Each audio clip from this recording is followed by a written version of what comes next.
Difference this week is high pressure building to the north. So what's interesting, the question is how hot will we get and how much will we dry out? But as we look at this high pressure right where it's sitting, we're still going to have little ridge runners where we're not going to be totally dry this week. So at least if there's hope to cool off, at least we will have a few thunderstorms during the afternoon hours, but fewer than we've seen over the past week. And we have those incredible rainfall totals to share with you this morning on Good Morning Jacksonville. But notice we're right on the periphery or the top of this ridge here. And that means for the most part, fewer storms, not totally dry, and very hot. In fact, the next 5 days, the question is, will we have a heat advisory? It's going to be close, okay? Once you push the feels like temperatures up to 107, especially 108, that's when we get heat advisory. So notice today feeling like 105, extreme danger, extreme caution to almost danger, right? And then 107 Tuesday up to 108 Wednesday. And then late week, maybe that ridge will loosen up a little bit. All right, we might have a better chance of a few cooling storms, but still feeling like triple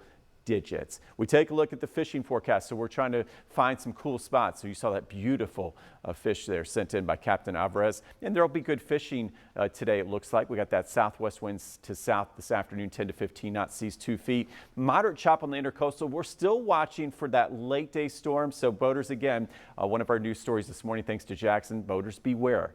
Keep an eye to changing weather conditions, and like yesterday, they could change pretty quickly. All right, so as we head toward 4 or 5 o'clock, a couple storms could move offshore as a result. Now, we take a look at today's highs. Yeah, the heat building, a couple of those isolated storms, but low to mid 90s for all of us. And the big story for Middleburg to McClenny to Fernandina to Brunswick will not be the rain. It will be that feels like temperature of 100 to 105. In fact, Futurecast shows us, yes, we're talking very isolated activity, 4 or 5 o'clock. So again, fishermen beware.